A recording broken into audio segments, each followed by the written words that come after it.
good afternoon, everybody. So it is great to see all the delegates and attendees over here. I would like to welcome Mr. Saurabh Diddi also. So the topic for today's webinar is the webinar on carbon credits business in biofuel industry in India. So I request Mr. Sanjay Ganju to open this forum and address. Request you, Mr. Sanjay Ganju is the Director General of Indian Federation of Green Energy. He has worked previously with FICCI for 14 years in the exhibition area and was instrumental in the many of the policy advocacies related to various sectors. I request you, Mr. Ganju, to please address. Thank you, Rohit. It has been a long time that we were very keen from IFGE to host this webinar on a subject. We were getting lots of queries from our members, from industry. So I will not get into the technical details of that because I am the least learned, person of this subject. So I will leave it to the experts to enlighten us today. So I will only moderate and introduce speakers and request them to please, make their presentation and also address us. So I will start with our chairperson of our chairperson of our Biomass Associates Forum, Subodh Kumar ji. He was previously Executive Director of IndianOil, and he is also an advisor to IFGE on various, whenever there is any issue we want to learn, so we run to Subodh ji for help, and he enlightens us on all major subjects with regard to bioenergy. So I request Subodh ji to please deliver the welcome address on behalf of IFGE. So thank you, Sanjay ji, and let me welcome Saurabh ji and other participants who are joined on the webinar. And this is what I call it a very, very mysterious subject. So if you search the net, you will find some information. Then you will read some contradictory view on this, and then what is happening what has happened in past, what is happening post COP21, and in the recently conducted COP28 also, people are means that the governments could not reach to a solution. Then people talk about Article 6.2, 6.4, and all kind of things are there. So it means a lot of noise is there in the market and all those things, and people know that okay, yes, something is happening. Some carbon credit was there in the earlier CDM mechanism, but what is happening now? What is a voluntary carbon credit and all those things? So today, the idea of this meeting is this, that to get some clarity on this, means from the experts, some clarity on this. That is one area. Secondly, this IFG is handling this biomass forum, CBG, ethanol, grain-based ethanol, and all those things. So how these biofuels industry, especially the producers, they can generate carbon credit. If something can be done on this direction also, then that thing can also be discussed today. So these and then I will express my from my side. I can safely say that okay, all the biomass which is coming from the biogenic route to the photosynthesis route, and it is replacing if it is replacing the fossil fuel, then it is entitled to get the carbon credit. So the industry is entitled to get, but who will get it? Whether the producer of the biofuel will get it, user of the biofuel will get it, and all those things, that thing, it is left to the experts for their interpretation based on the policies of the day. So I will stop here. Let me welcome you once again and for a very fruitful session. Thank you very much, sir. Thank you, Subodh ji, for opening the webinar. So I will now request Colonel Rohit Dev. Colonel Rohit Dev is the co-chairperson of Biomass Global Associates Forum of IFGE, which basically takes care of the densified biomass companies and that particular industry. He is the co-chairperson of that forum of IFGE. He has formerly worked with Indian Army. He has also worked with a bioenergy company as a chief operating officer. So he has an expertise in operational logistics and strategic thinking. You may be also watching him on electronic media on various geopolitical and security topics. So I will request, without losing, consuming more time, so I will request Colonel Rohit Dev to please, share his views about this particular subject and, set the context for the webinar. Thank you. Namaskar, everybody. So just taking off from where Subodh left. We are aware of the climate change mitigation steps being taken globally. And it started, with a little more right earnest kind of an approach during the Kyoto Protocol, and was followed up by the Paris Agreement in 2016, where 196 countries, agreed, including the European Union in addition, for the UN, framework for Convention on Climate Change. And the entire aim has to be in curb the greenhouse gases emission and also tackle the climate change. And controlled around this UN Climate Change Convention was also nationally determined contribution, in which each country had to determine, given its resources, its circumstances, ability, capacities, their pledges in terms of targets and contributions to the universal agreement. And all the countries put together were set to go on a kind of a net zero path to achieve the mitigation in the climate change, which we call 1.5 and 2 degrees, thereafter. And while there were many countries involved and focus was on many aspects of both decarbonization and also reducing the emissions, countries like Chile focused on electrifying nearly 80% of the transportation by 2040.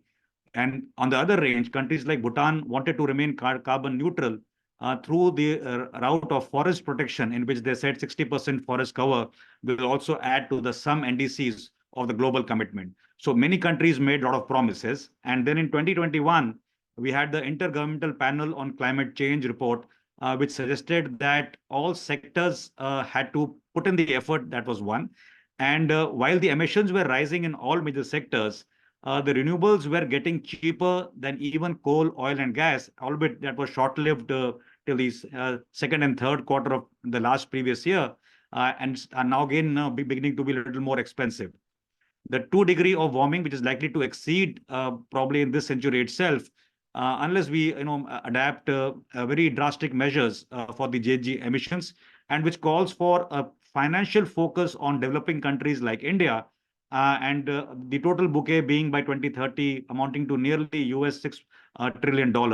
So that is the kind of infusion of capital we are looking at to realize the actual dreams in the net zero transition, which all of us have pledged as countries. And to monitor this progress and create offsets, we also went through a compliance market, something like emissions trading systems. The Europeans were first to launch in 2025, that is 2005. And in 2021, China also launched one of the biggest ETS systems known in the world. And it is akin to the 1997 Kyoto Protocol Clean Development Mechanism. But then other aspects like carbon credits and offsets also were included in the carbon market. Now, the carbon market, as we all know, have developed as trading systems in which the carbon credits are sold and bought. And companies and individuals can use the carbon markets to either compensate for the greenhouse emissions or to purchase carbon credits that remove or reduce their gaseous emissions. So in all, they are referred to under some regulatory mechanism. And any organization, whether it's public, governmental, private, or otherwise, can elect to engage in carbon reduction projects either because they believe, and that is coming from a moral standpoint and a high ground to say it's the right thing, or because they wish to generate these offsets, which in turn can be monetized onto the carbon markets. So we have all kinds of players who are pledging and who are walking the talk as well. And carbon reduction primarily, as we all know, fall into two major categories.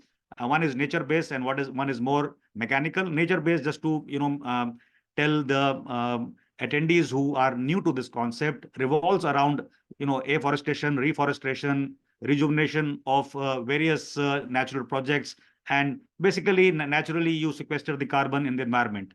And while the mechanical solutions are more towards investment in new technologies, mechanisms to improve efficiencies and reduce emissions, like that would be.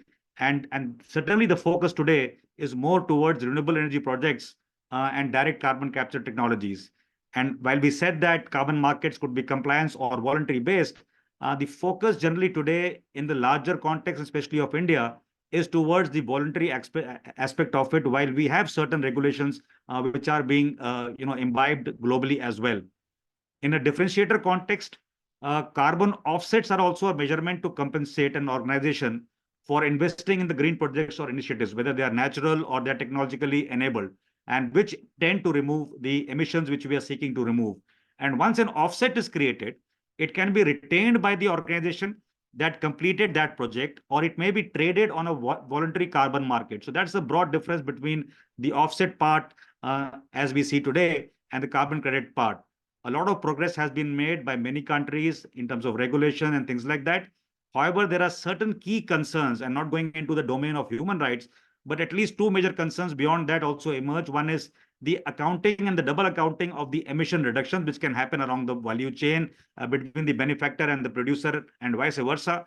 And second is the aspect of greenwashing, which is much more detrimental because there could be a time when companies falsely market their green credentials, misrepresent their products or services, and that is how you will be able to probably ruin the entire concept in the nascent stage itself if you don't adapt globally.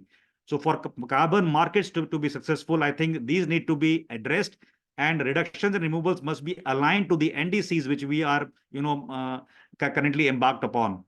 In 2023, last year, June, if you remember, we also introduced in India the carbon credit trading system and that scheme, which encompassed both compliance-based and voluntary-based sectors.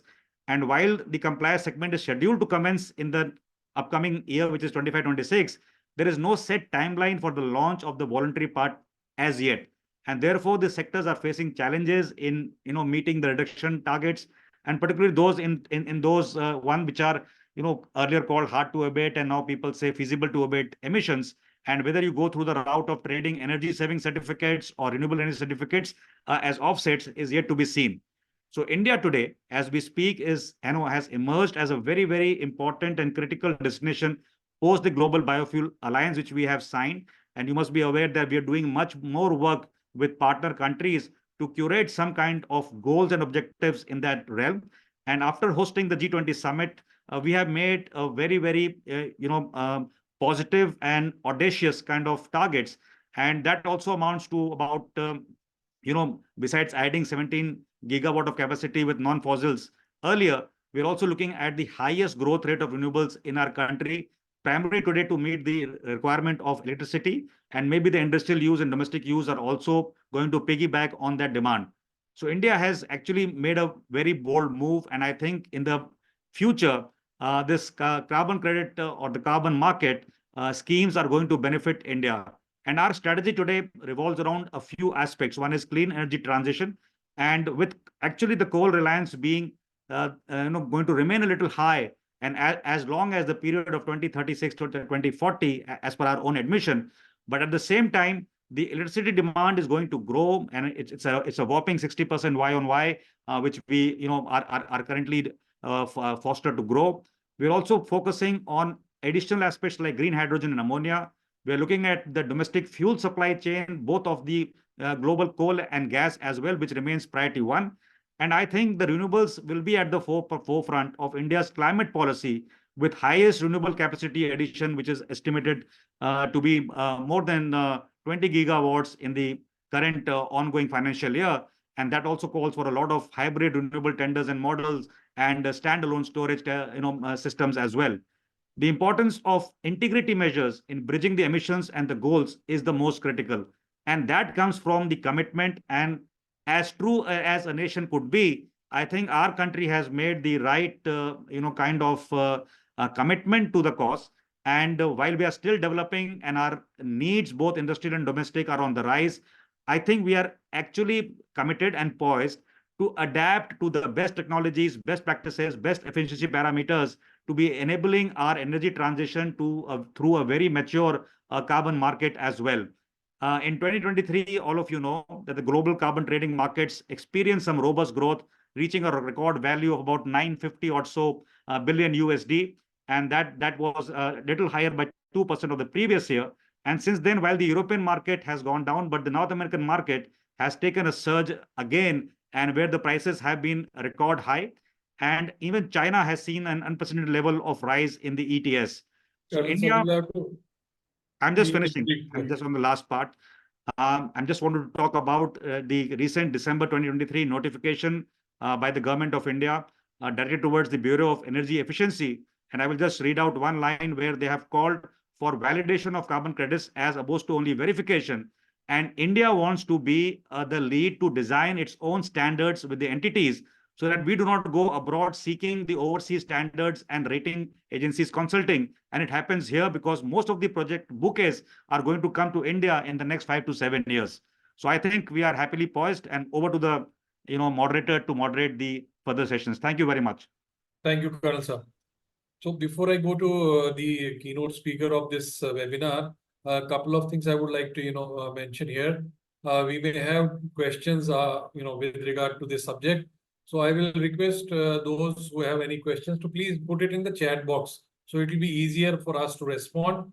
And in case you have any further queries, you can always mail it to us so that we can reply to that later. So thank you, Colonel Saab. I will now request the keynote speaker of this webinar, Mr. Saurabh Diddi. Mr. Saurabh Diddi, I met him in his office once, and then again at MOPNG office, and I found that on this subject, if we want to enlighten us, I think he should give us some time so that we can inform our members about the subject. So I'm grateful to him for sparing in time, though he's very busy, always attending various meetings in the ministry. So in spite of that, he has given us some time today and agreed to speak on this subject. So he will be making a presentation on India's compliance on India's compliance carbon market, the government's role in scaling up biofuels in India. Mr. Saurabh Diddi has previously worked with PricewaterhouseCoopers as senior consultant, and he has displayed unwavering dedication to advancing energy efficiency and sustainability on both national and global scales. So over to Mr. Saurabh Diddi. Thank you, Sanjay. Yeah. Thank you, Sanjay. Hope my presentation is visible to all. Yes, it is.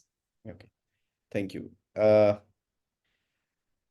Actually, Colonel Rohit ji actually set the context from the international scenario that how and things are happening in around the world and why prices are fluctuating and various other issues, and for example, greenwashing and all those things were mentioned by Colonel sir. So when we initiated the process for establishment of this Indian carbon market, we thought about that how to take care of greenwashing, how to take care of double accounting, and these are the two prime things which were told to us that now tomorrow nobody in the world should say that Indian carbon market is actually doing greenwashing or there is some kind of a double accounting. Second thing, what was on our mind, that these carbon credits will not be used only domestically. However, this Indian carbon market, I'll say, is a domestic carbon market, but tomorrow, if we will allow these credits to go out of our country, and there will be some corresponding adjustments around that, then these certificates should be eligible to be traded among any other country. So that we can, if we will achieve, say, more than 45% of our emission intensity, even prior to 2030, and then we would see that, okay, we will allow all these certificates to be traded across the world. Then these certificates tomorrow, this should not happen in 2030 that, okay, oh, these certificates we cannot trade with any other country.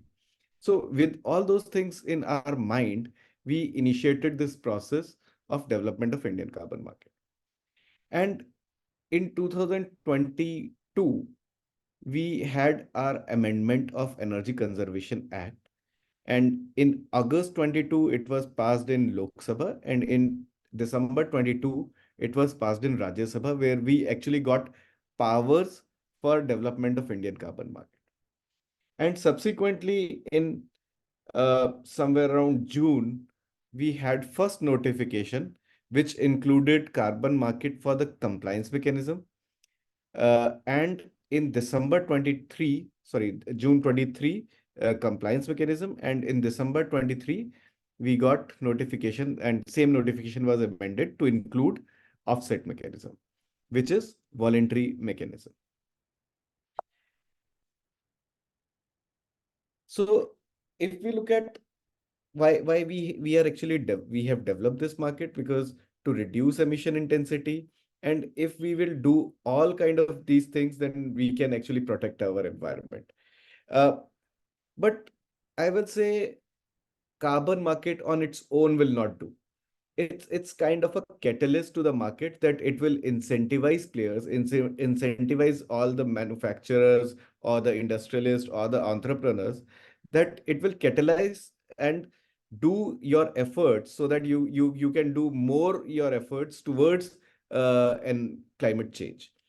And with that concept, and it will facilitate to achieve our NDC targets, and also it will give boost to the investments in clean technology. So with those things we had in our mind for the development of carbon market, but also we would like to see that how we can leverage under Article 6, so that there will be international trade can also happen through the carbon market. Now, if we look at the global perspective, we had various mechanisms, for example, carbon pricing instruments.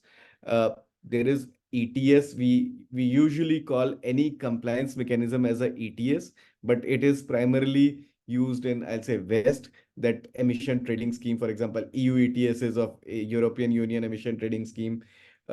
Carbon China also is also saying ETS, but here in India we are not calling it as ETS, because usually ETS is associated with the absolute emission reduction, that total emissions we are going to reduce.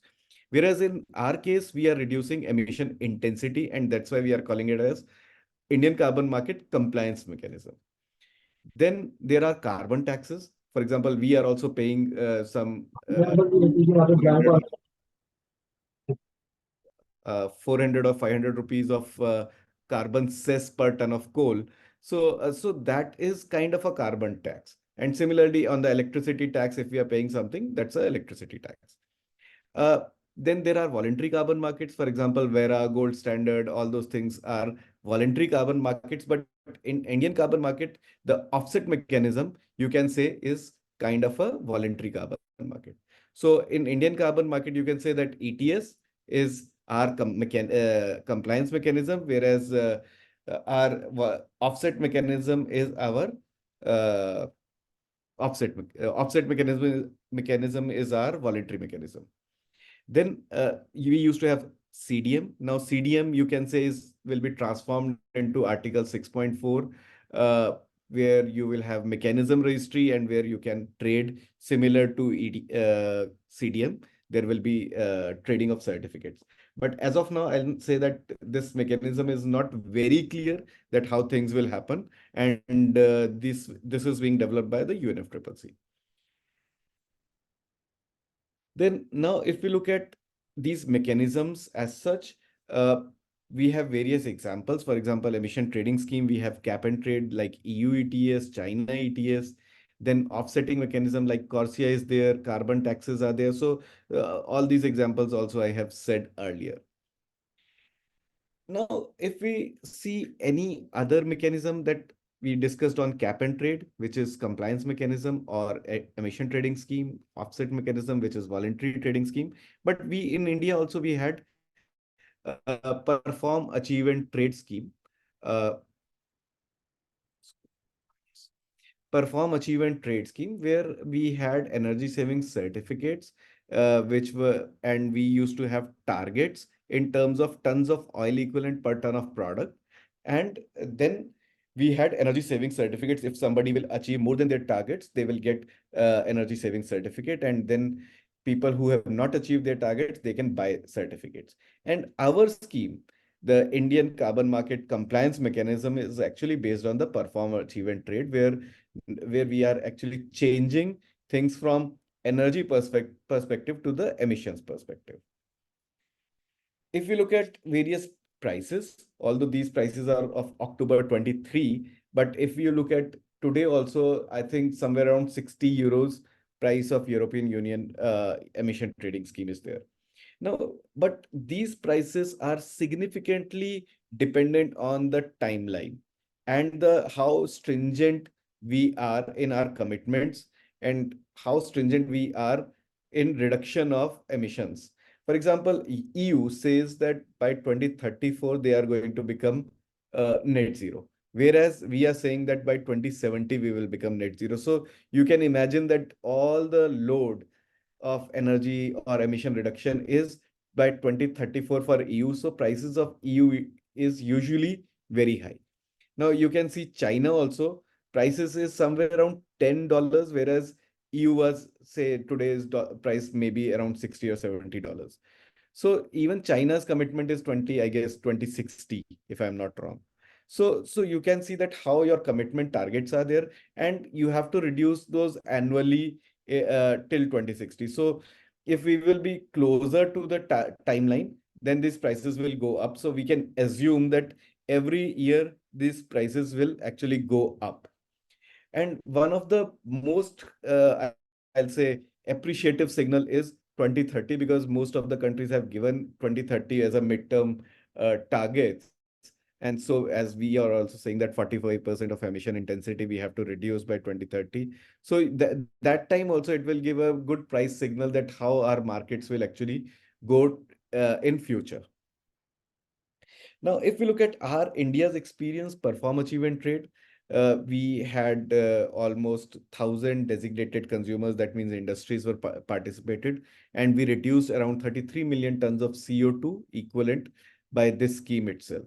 And if we see this number, you can say that it is equivalent to one Sri Lanka or more than one Sri Lanka's emissions. So we are saving almost Sri Lanka's emissions every year.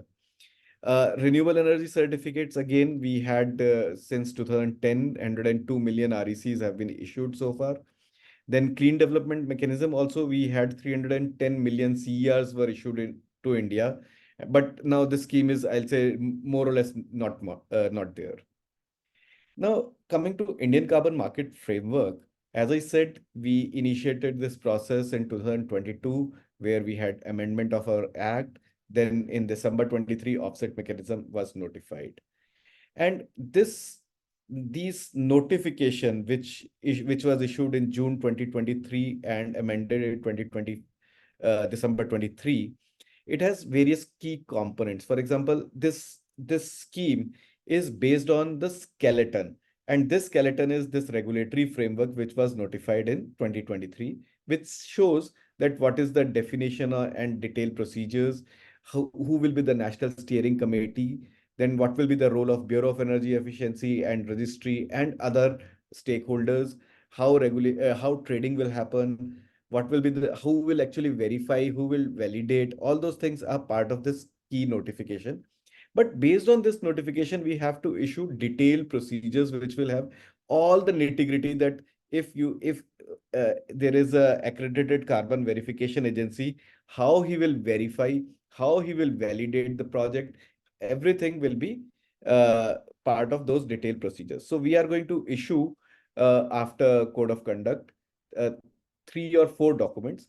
One document will be detailed procedure for the compliance mechanism, one for the detailed procedure for the offset mechanism, then accredited carbon verification agency protocols, and then also we'll issue standards and other templates as well.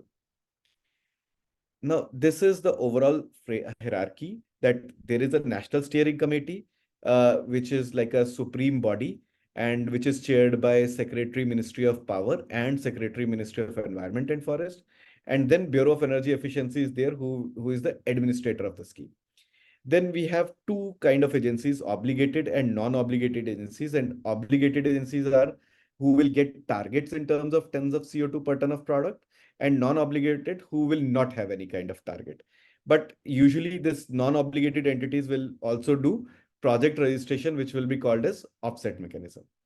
And then there will be technical committees, accredited carbon verification agencies who will actually verify, validate, then trading regulator who will actually ensure that market stability is there.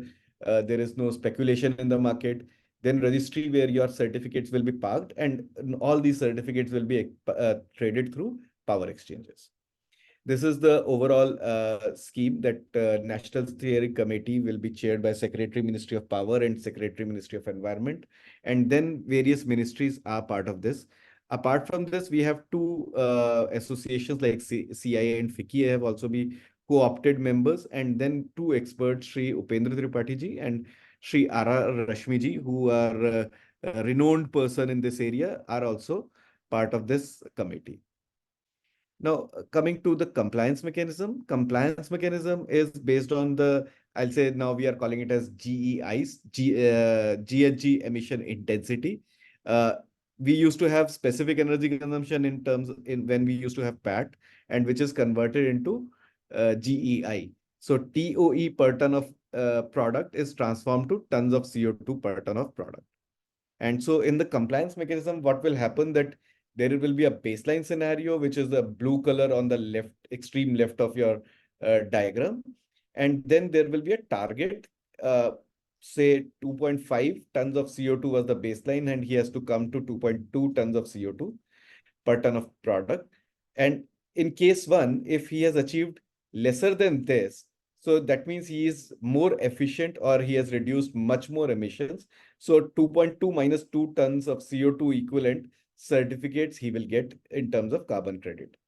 Now, whereas in case he's of shortfall, he has not achieved his targets, then he has to buy those certificates. Say he's at 2.4 tons of CO2, so 2.4 minus 2.2. So 0.2 multiplied by the production, he has to buy certificates. Now, another mechanism which will be more interesting for you, although I'll say as of now, things are not finalized for offset mechanism.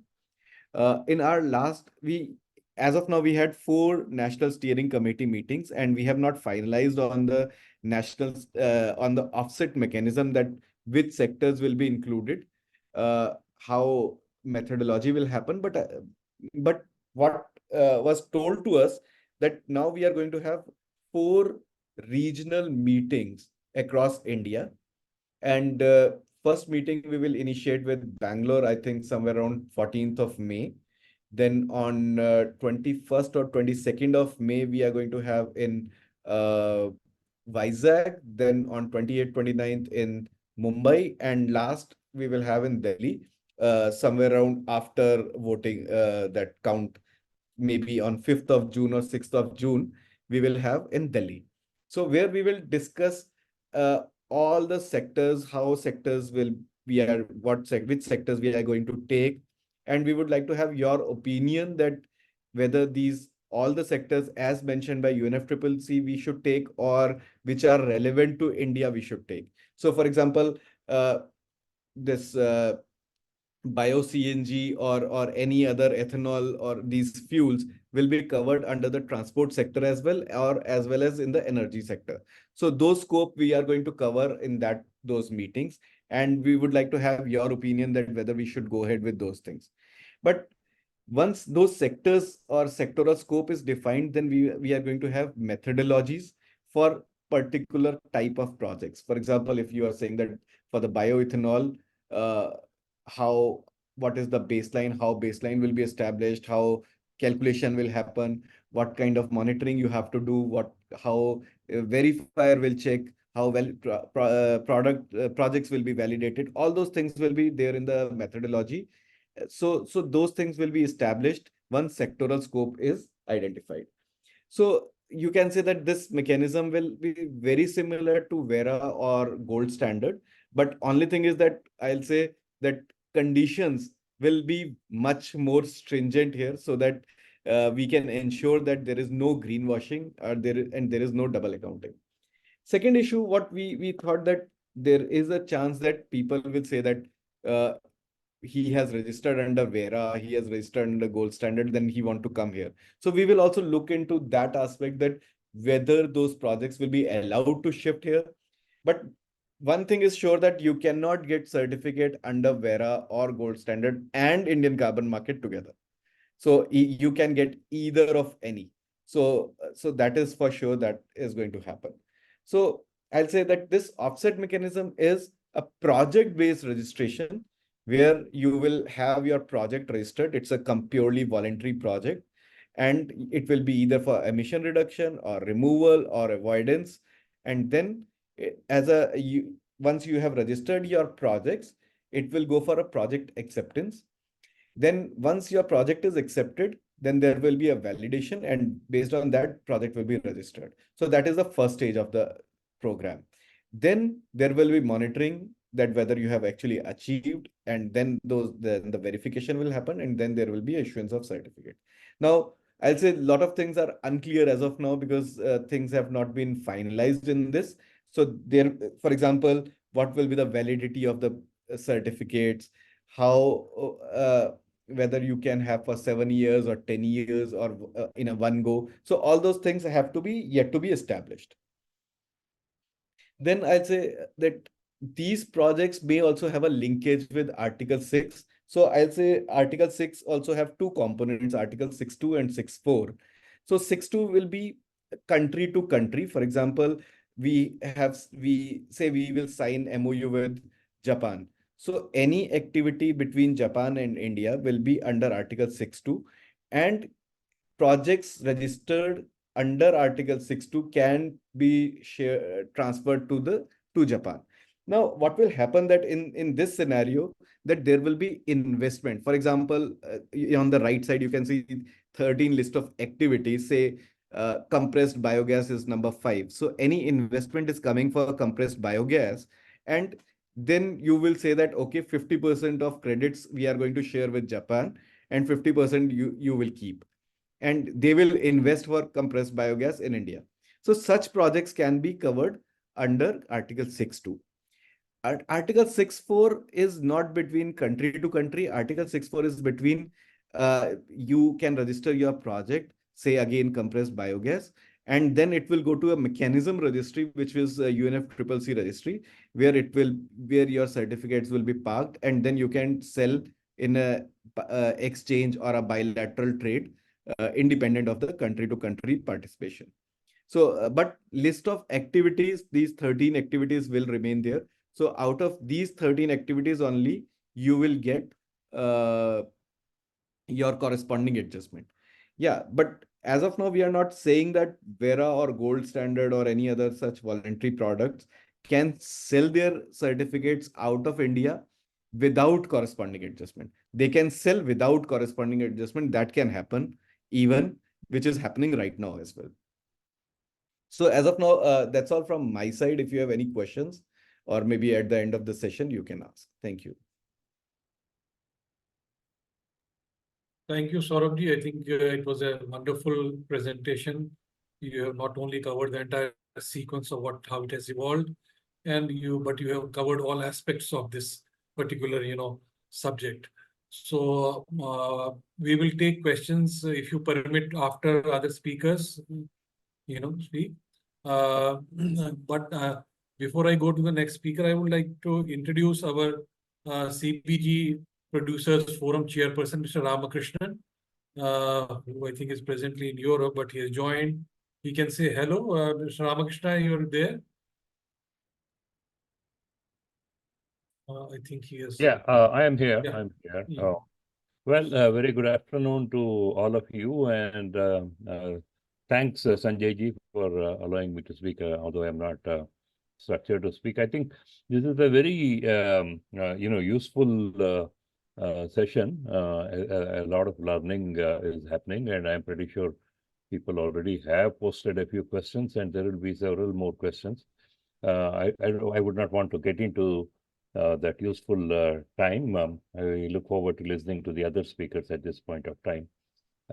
Wishing all the best, and I think there have been, some of these presentations, it needs to be shared with the participant, and some kind of a discussion forum needs to be created so that people like Saurabh ji, who are involved in the decision making, are completely kept in loop, and the kind of feedback that the market has to be incorporated into the kind of framework that we are going to be creating in future. So I would stop at that. Thank you. Thank you. In fact, Ramakrishna ji was the architect of the biofuel policy, which was drafted in the which was announced in the year 2018.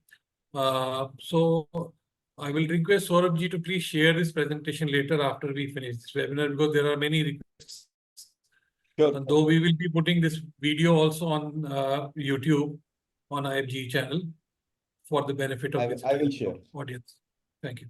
So I'll go to the next speaker. We have Mr. Rohit Kumar from the Secretary General of CMAI. They have been kind enough to join us in organizing this webinar and also speaking at this particular subject. He will be covering this subject, voluntary carbon market, tremendous opportunities for financing biogas initiatives. Over to Mr. Rohit Kumar. Thank you, Siddhant, and thank you, IFGE, for inviting us. And that was a good collaboration between CMAI and IFGE for such a prestigious program. And as CMAI, we feel that biofuel is the area where a lot of work has to be done. And since we are also deeply involved with large number of members, and most of them has a large ambition to work in biofuel area. And everybody is really keen to know about climate finance, carbon credit. We got multiple queries. I think this session will definitely help to address most of them. So I'll just share my screen. And since Saurabh has already covered the compliance part, and India is coming with a robust carbon market, I'm sure that will definitely help country as a nation to achieve decarbonization and net zero goal. My focus area will be the broadly voluntary carbon market, which is the most suitable option right now. I'll just share the slide.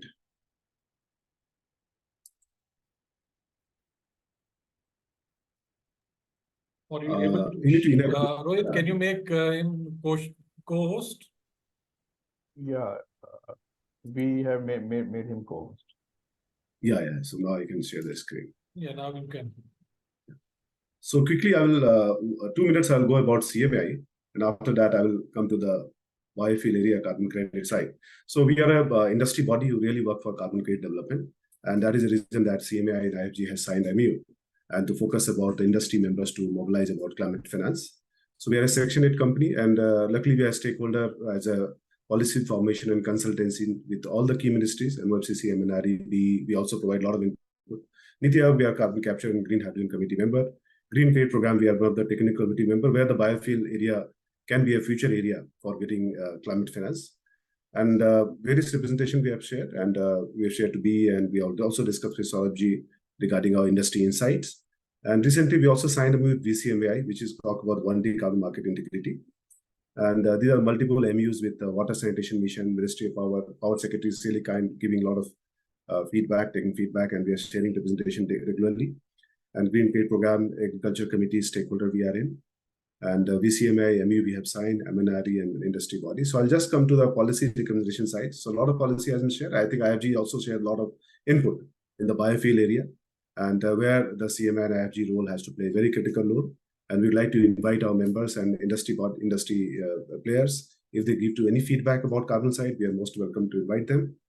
This is regarding the Green Credit Program, where we are one of the technical committee member, and the COP28. We are part of that launch of Green Credit Program. Good part is that the large number of fund is awaiting from the Article 6.2, which Saurabh already said, that bilateral and multilateral collaboration between one nation to other nation. So as per our knowledge, Japan, Korea, Singapore, and Sweden, and I think Australia, and even the US, there's some dialogue has started with the Indian government. And where Article 6.2, there are multiple technology area we will share with you. So we do the policy level workshop conferences with multiple industries, MOPNG and Ferret Corridor, IIT Delhi. These are some of the programs we organize in COP, and also Gift City. We are collaborating. These are some of the important members. There are many more members are joining, like IndianOil is going to be a member, Tata Power is going to join us. We all discuss about the NDC target. I think we must be aware that how we are going towards energy transition, where biofuel has to play a very important role for energy transition in India. That's what the biofuel analysis and other activities are going to happen in the big way. And these are some of the important news gatherings we have tried to collect, that how voluntary carbon market can play a critical role. because as our Prime Minister said, this is going to mobilizing $10 trillion for 2070 as a net zero goal. Everybody is aware of that. Regarding India's stride toward a carbon market, that there are around 860 projects have been registered, and the 1,500 project has to be registered and under consideration by the carbon market registry globally. Global carbon credit contribution as to like India has 1/5 of the global carbon credit contribution from the Indian industry, which is a very good figure and very encouraging. And India retired 160 million credits so far, surpassing China around 100 million. So we have already taken lead in this transition to the world. And in the voluntary side, in the lucrative market potential, there's a huge, like $2 billion market, carbon market is here right now. And India has exceeded $1 billion. And with a potential return around 650 million to the sellers.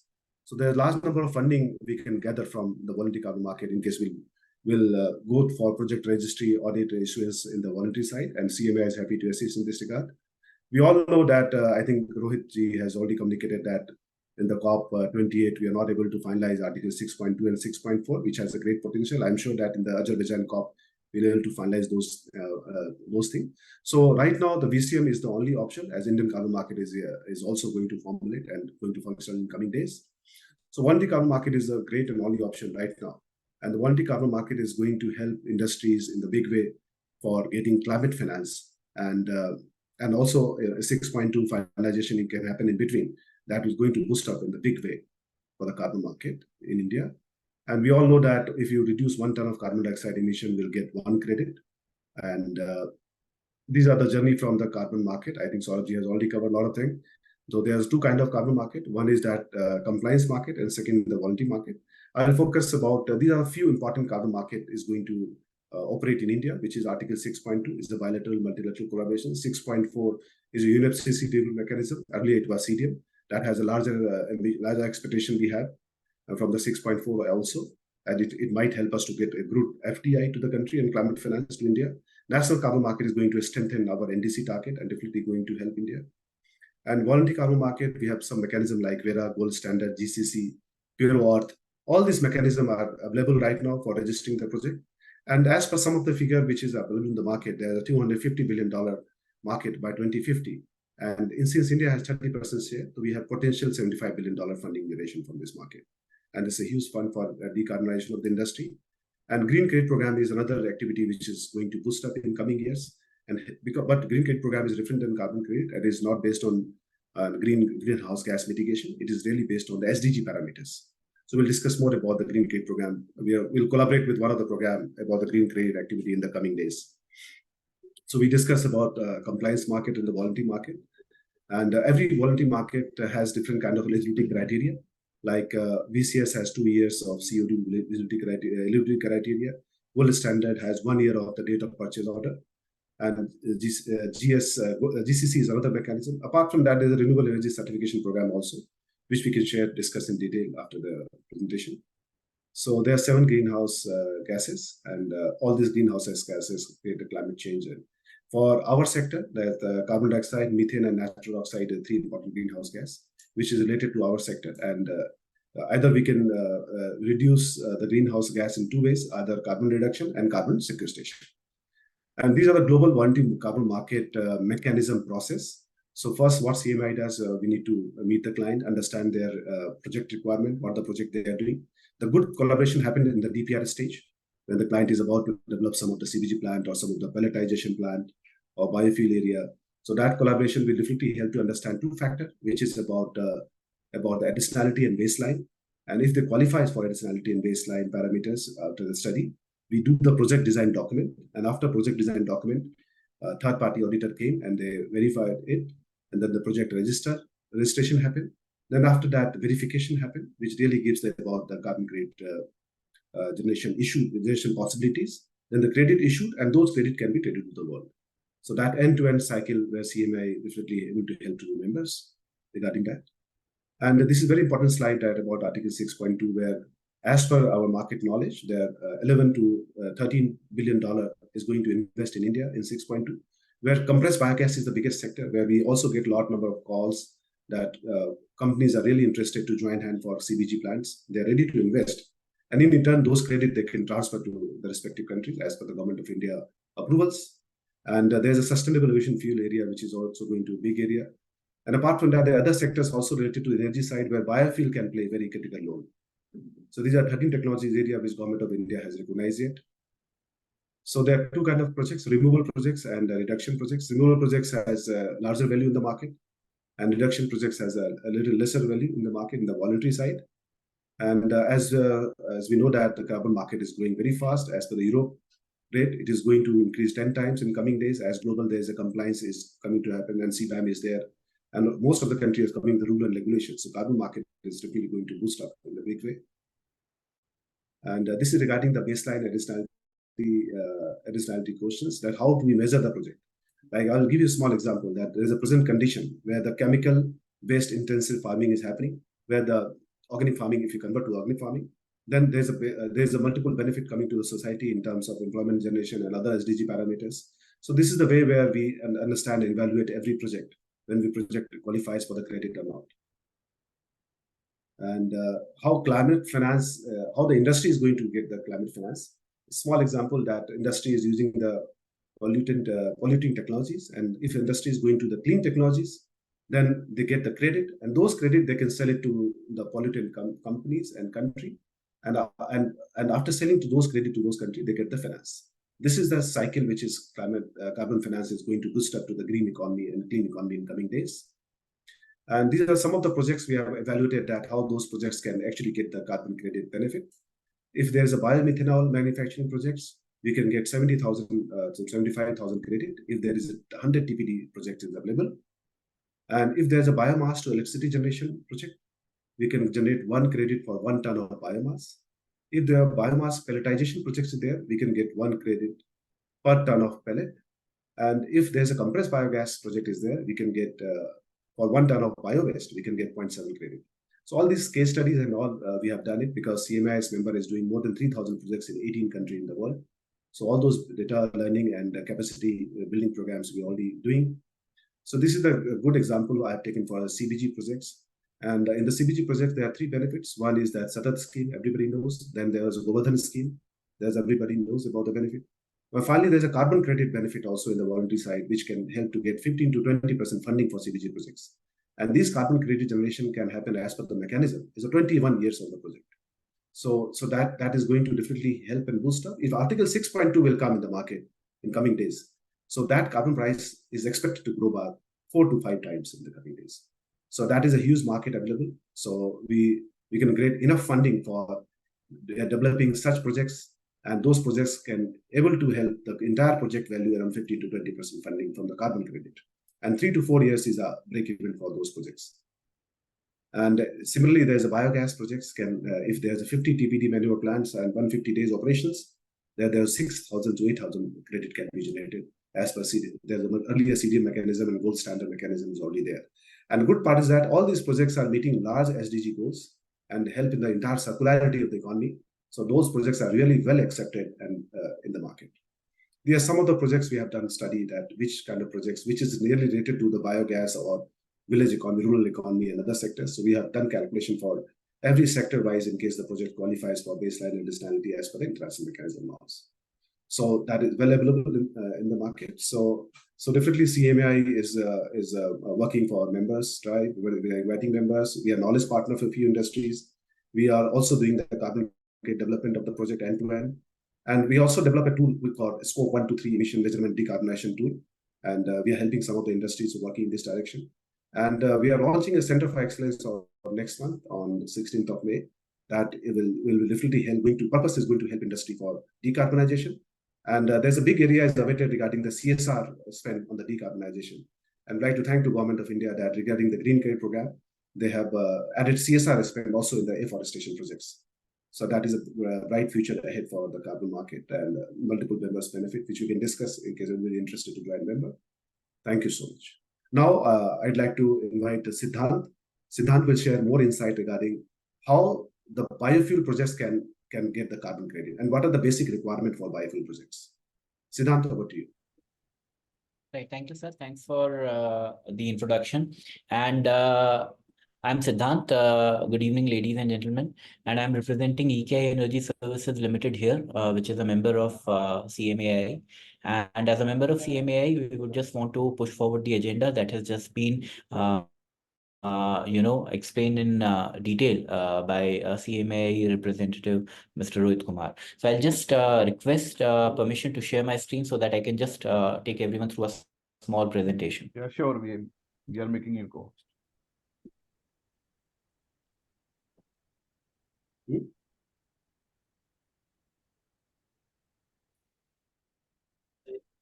Can you check with it? I hope the presentation is visible now. Yeah, it is visible. Right. So just to introduce EnKing Services Limited, we are one of the world's largest developers and suppliers of carbon credits. We have operations in more than 40 countries across the globe. We are serving more than 4,000 active projects globally. We are amongst the top 5 traders of carbon credits in the world.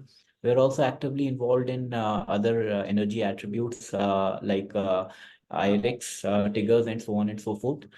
We are an end-to-end carbon asset management company, and now we have diversified concentrically to other verticals as well, like sustainability services, tech-based platforms for carbon footprinting, and so on and so forth. We have also ventured into carbon project deployment and development, and we are again one of the world's largest manufacturers of improved efficiency cook stoves for that matter. And we have deployed more than 2.3 million cook stoves globally across 7 different countries in Asia and Africa. So this is how we stand currently. We are the only listed company in India on the Bombay Stock Exchange working in this domain, and we are amongst the first to get listed globally in this carbon credit domain. So the Indian national policy on biofuels was introduced in 2018. We are fortunate enough to have a few members attending this particular presentation who have been instrumental in this policy making. The vision and goal was to ensure that ethanol blended petrol is something that the country, starts utilizing. Target of 20% blending of ethanol in petrol was proposed, and this was to be done by 25-26. The indicative target for biodiesel blending was 5% till 2030, and then there was also a goal of 5% biomass pellets to be made, primarily of agro residue to be used as a supplement in coal-powered thermal power plants. The mechanism that was to be followed was to ensure that the feedstock availability and its development is ensured. The blending and biorefinery program is improved. The financial and fiscal incentives are provided to the producers. Research, development, and demonstration is given to all involved in the end-to-end supply chain. And distribution and marketing of biofuels is done at par with the regular fuels that are being used up to now. And aggressive pricing of biofuels is done so as to ensure that it is adopted by the large masses in general. So if you look at bioethanol, bioethanol is produced using the fermentation or the anaerobic digestion of corn, sugarcane, and bagasse. The most common blend of bioethanol blending that is being used is 10% ethanol and 90% gasoline. Though we have the objective of going up to 20% ethanol and 80% gasoline. A lot of vehicles have now been, introduced, which are capable of using flexible fuel, which means that they can have varying composition of ethanol and gasoline being pumped into them without changing the configuration of the internal functioning of the motor. The common method for converting biomass into ethanol is fermentation, as I had earlier mentioned, and a lot of traction is seen in the sugarcane processing industry, where bioethanol is now being manufactured at a large scale. A few types of bioethanol. And if we talk of biodiesel, again, it's a liquid fuel produced from renewable sources such as new and used vegetable oils, animal fats, and so on and so forth. Currently, we are using biodiesel as a standalone fuel, and it can also be used in the blended form, where again, an 80-20 ratio can be used. If we look at the carbon credits that can be generated from biofuel generation for biodiesel, if we have got a 10 per day plant commission, then the estimated ERs that can be manufactured from that particular plant would amount to somewhere around 9,523. And similarly, if we have a 10 TPD ethanol plant, then we can assume the carbon credits to get generated in the range of 6,000 to 6,500 credits per annum. Just to give you a heads up on how this exact financing would work and how this can make additional sense in terms of financing of such projects. The credits of biofuel or bioethanol in voluntary markets would currently retail between $2 and $4, depending on the scale and size of the project and the location of the project, and also on the registry in which the projects are registered. Looking into that, a 10 ton per day biodiesel project would generate anywhere between 20 to $40,000 per annum additionally, just through carbon financing. And this would be generated for 15 to 21 years, depending on the registry that we get registered into. So this is an additional revenue that the projects can look up to, and it makes the break even more feasible, and the overall financial feasibility of the project increases manifold.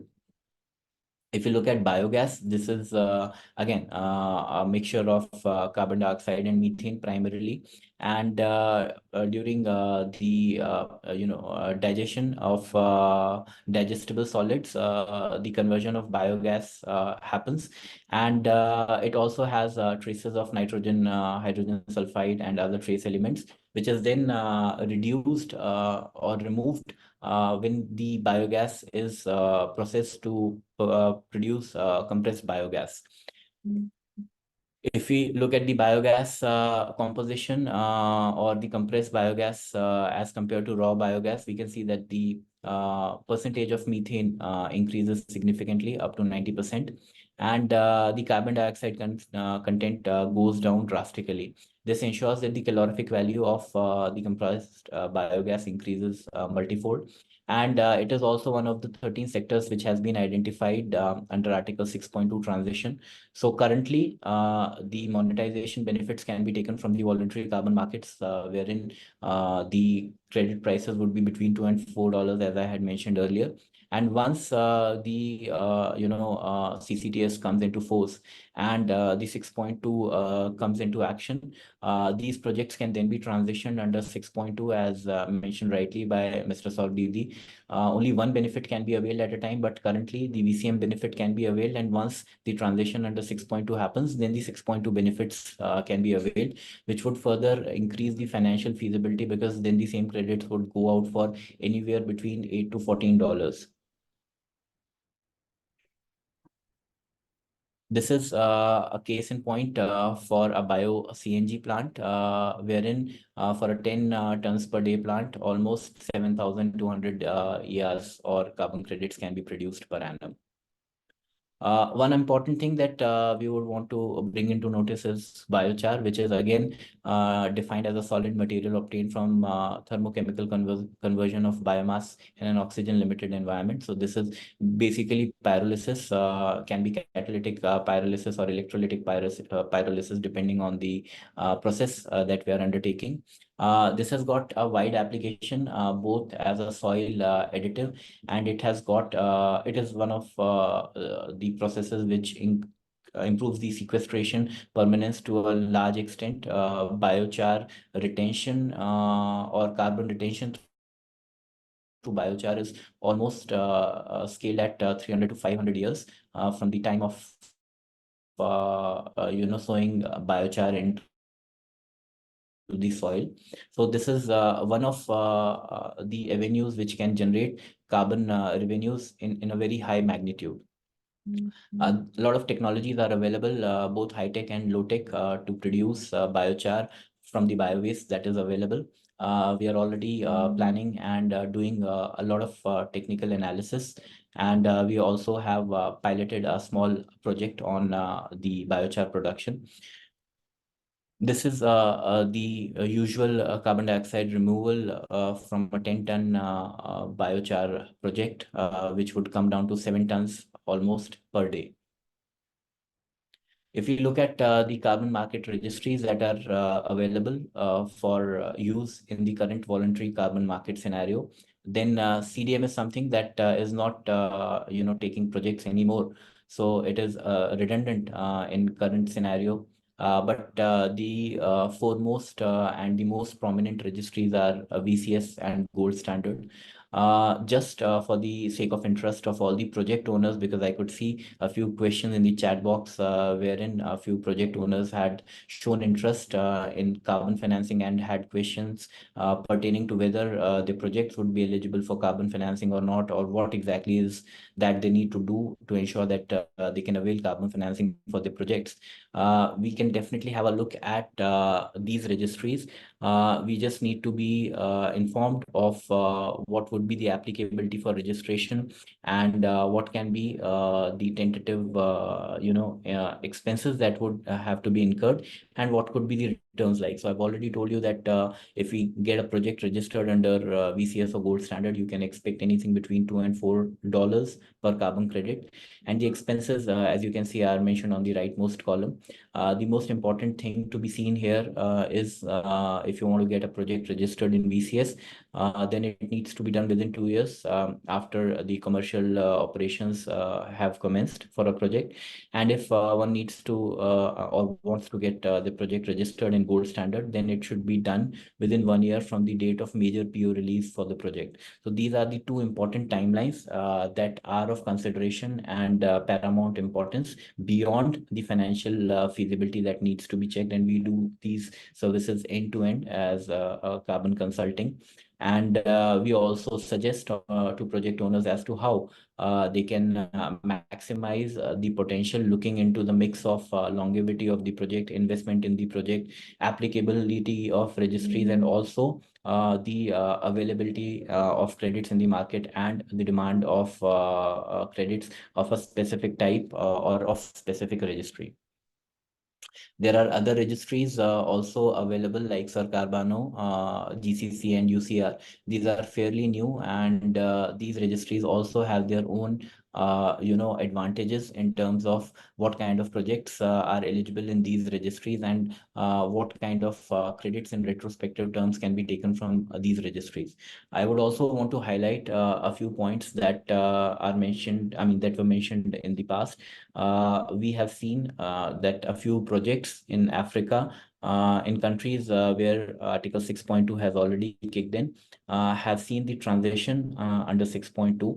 So we've seen that projects which had got registered under voluntary carbon market and were generating credits under it and were being monetized at a certain rate have seen an abnormal jump in prices through transition under Article 6.2, and we have been instrumental in getting a few projects getting transitioned in a few countries in Africa. And once this 6.2 kicks in India, we are pretty hopeful that projects related to biofuels, specifically the biogas CBG plants, which are already in the schedule of 13 sectors which are under focus for Article 6.2 transition, would see a massive growth in carbon revenue and carbon financing. These are the applicable methodologies which would make projects of biofuels and biochar eligible for different carbon registries, as I had shown earlier. These are the major sustainability goals which are associated with biochar, which is amongst the most sought after products or projects as far as the carbon financing is concerned. So this is what I wanted to show. We are welcoming all the questions related to carbon financing, if there are any, and thanks for your time. You need to minimize your presentation, please.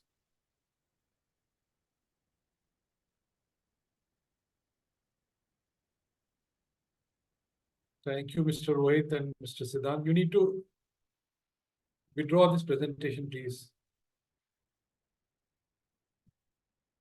Yeah, now it's okay. Thank you for your detailed presentation.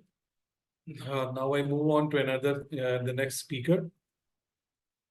There is a discussion in MOPNG with respect to CBG credits. So IGX is involved in that. We have a speaker from IGX, Mr. Indranil Chatterjee, who is Senior Vice President of ICX, International Carbon Exchange.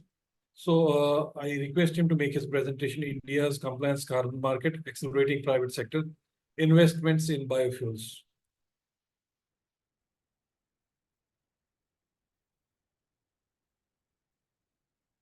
Mr. Indranil, you need to unmute yourself.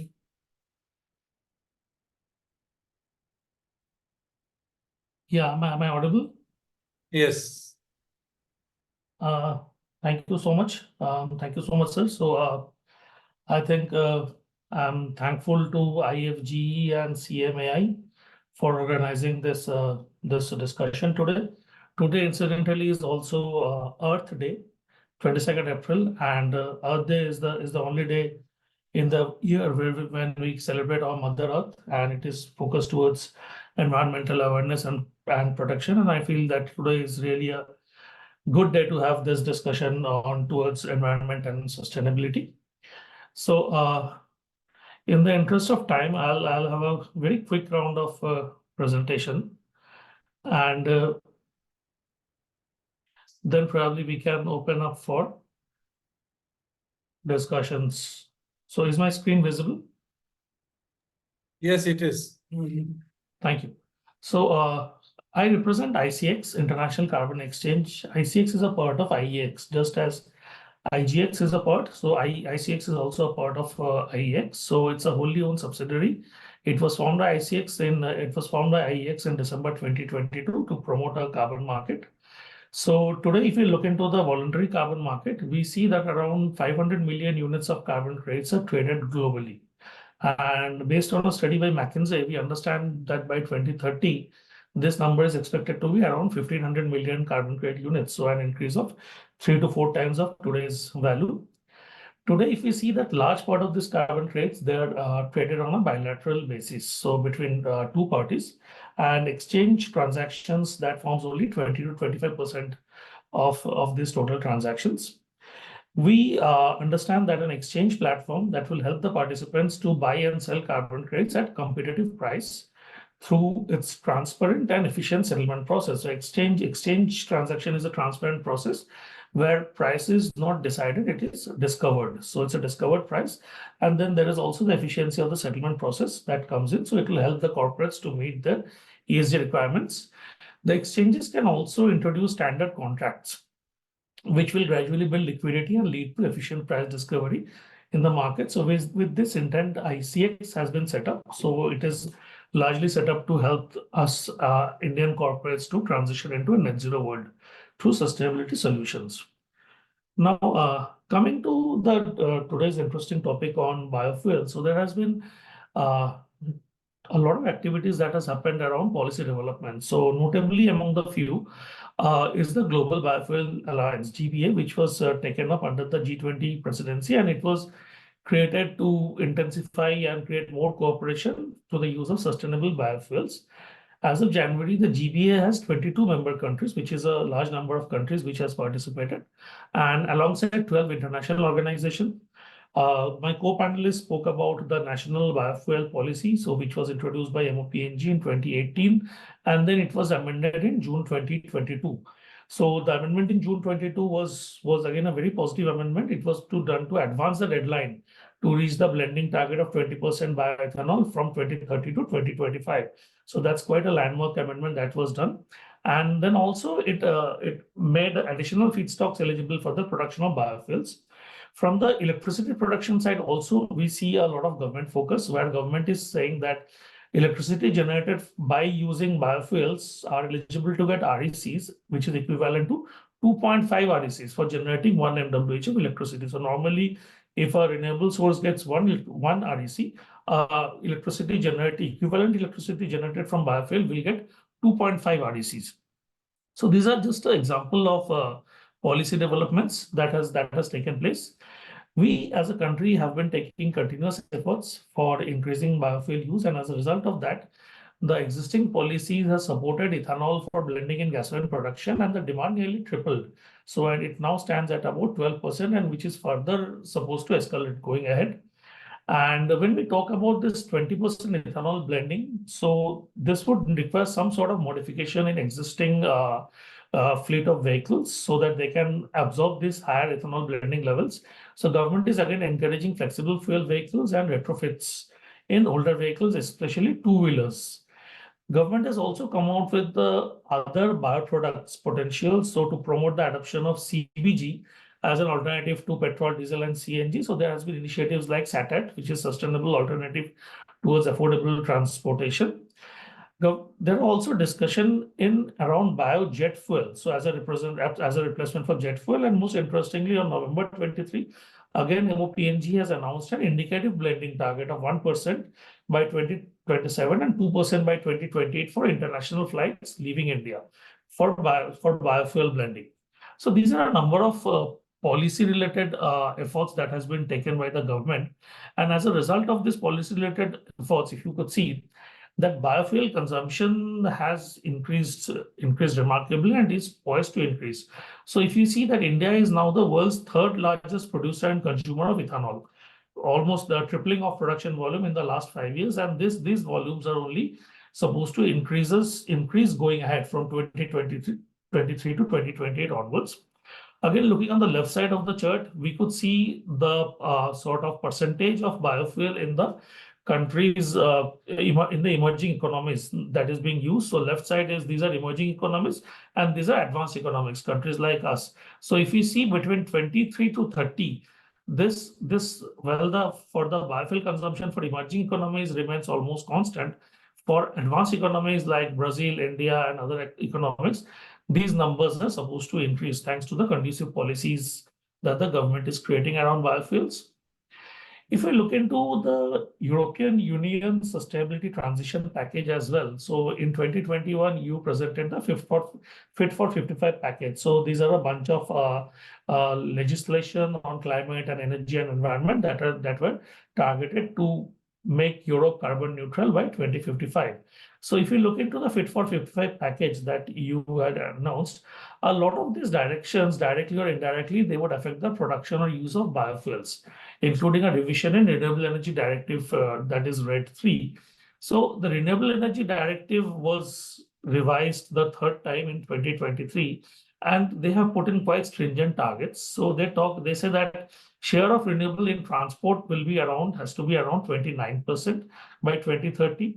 Reduction of GHG intensity in energy in transport has to be by 14.5%. And most interestingly, the share of advanced biofuels in energy in transport has to be around 5.5% by 2030. So in the compliance mechanism, gradually we see that large nations across the world. So as Dr. Saurabh was talking about EU ETS, China ETS, so they are all gradually including biofuel transition as a part of the country's NDC targets and country's NDC goals. This opens up to a large potential of private sector investment in biofuels. So as I already mentioned, there is a favorable investment environment. So government has created a very favorable policy framework for biofuels in India, National Policy on Biofuels, Ethanol Blending Program, Biodiesel Mission, and this is coupled with incentives like preferential pricing, tax rebates, subsidies to encourage investment in this area. Financial returns, so there has been multiple forecasts in the market, and biodiesels and bioethanol, they would grow at about 5% CAGR. So global market is around 99 billion USD, which is supposed to grow at a rate of 5% CAGR. So market opportunities are huge. My previous speakers have already spoken about the existing methodologies about carbon financing. So there are multiple methodologies for different type of fuels. Presently, total number of projects that are registered from India under these methodologies are 100 plus. So there is already awareness in the market. So there are more and more people will be coming. And as my previous speaker was saying, the prices of carbon credits in the VCM are quite lucrative. So that can be definitely explored as a potential investment opportunity. And this is also coupled with the corporates' drive to reduce the carbon footprint. So they are also gradually embracing biomass. So once these things get more standardized, come under the CCTS scheme, this would open up a whole lot of opportunities from the investment sector for biofuels. Globally, if we see, international investments have also increased at a very fast rate. So global transport biofuel capacity expanded by 7%, so which is the largest increase in a calendar year, in a single calendar year in over a decade's time. USA is of course leading the initiative. So the Inflation Reduction Act of USA that supports biofuel and investment in biofuel. So it has created an estimated 9.4 billion tax credits US dollar and financial support for the new production capacity in biofuels. In European Union, there are close to 30 advanced biorefinery projects in operation, and the further 10 are slated to start operation in 2025. Large investments have been announced in renewable diesel refining using renewable sources. So the Marathon Nestle projects is a joint venture in California, and Imperial's 720 million investments in Canada. And moreover, several countries, they are looking at sustainable aviation fuels and renewable diesel production capabilities. So as a sector, this is a huge sector. This is a sector that is gradually opening up, and this is a sector that is looking at investments. So by creating multiple avenues, both from the government side and also on the private sides, our understanding is large investment would be made possible in India going ahead. Thank you. Yeah. Thank you, Gureel. I think it was quite elaborate and enlightening. So we have several questions, but I can see most of the questions have already been answered by the panelists. There were some direct questions also, which probably Siddhant has replied. A couple of questions which probably I will take, which have not been highlighted much. I will put it across to the panelists. Mr. Saurabh Diddi had to leave due to some urgent meeting. Maybe other panelists can, answer those. I will just go through that. Article 6 is already answered. What are presentations?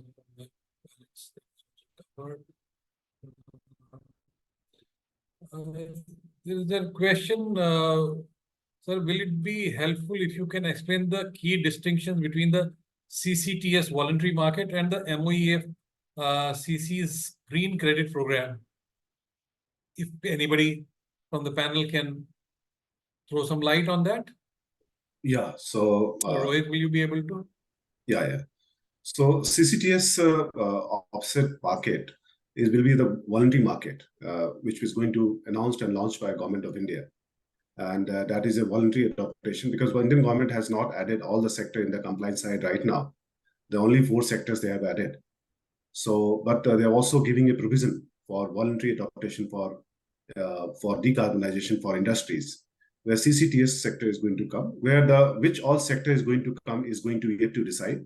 So CMAI has recently gotten opportunity to share those details with the Ministry of Environment, Bureau of Energy, and CCTS offset market is going to handled by Bureau of Energy right now.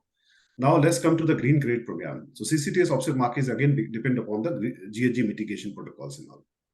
Now there's a green credit program which is launched by MOFCC, where CMI is also one of the technical committee member.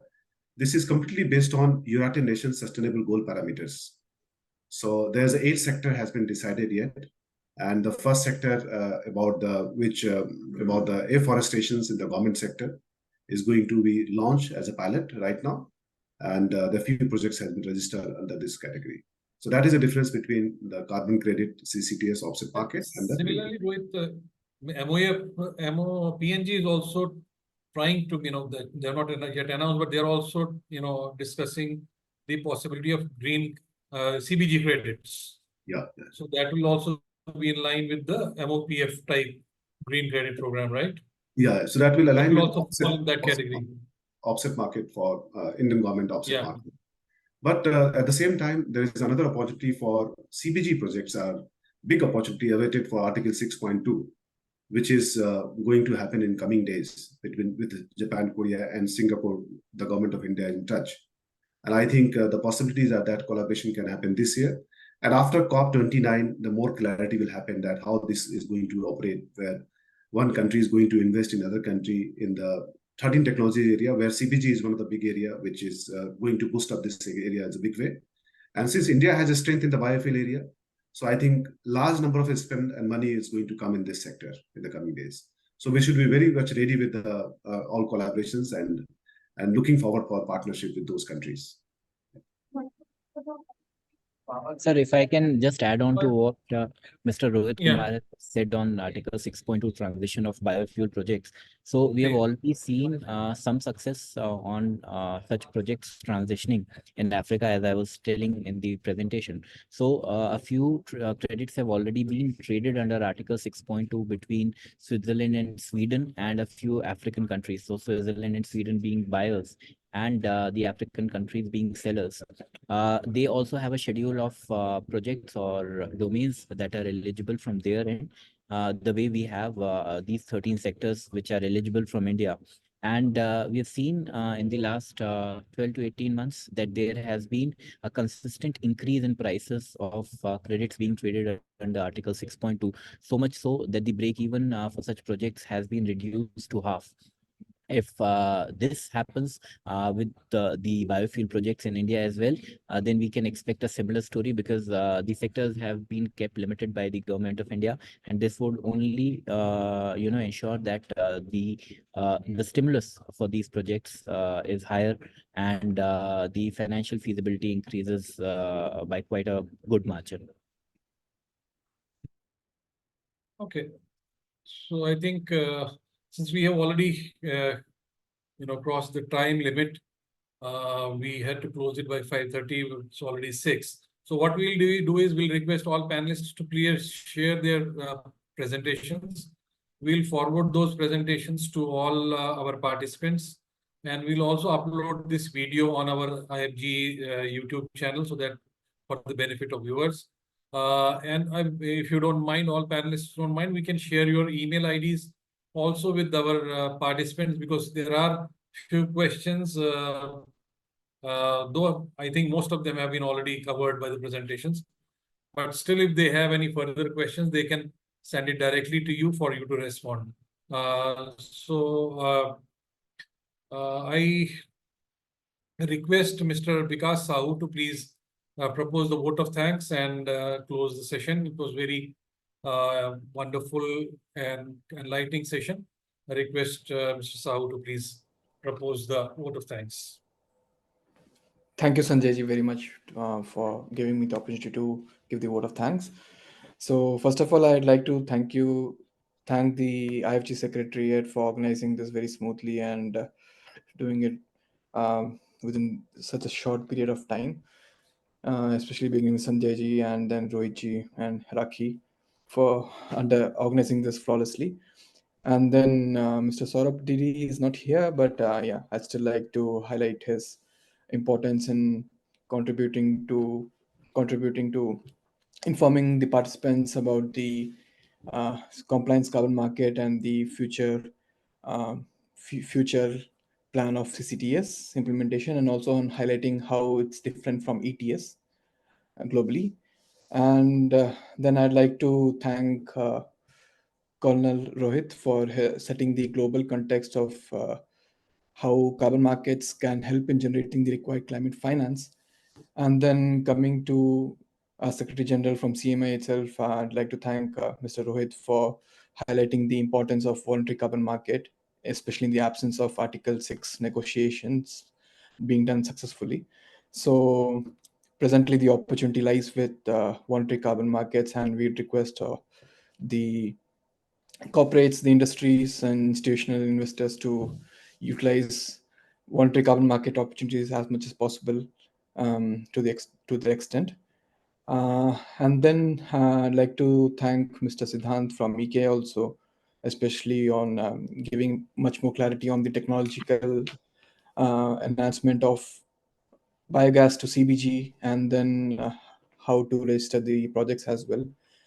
And then I'd like to thank Mr. Indranil for explaining the trading aspects of carbon credits and how investments could be raised through that.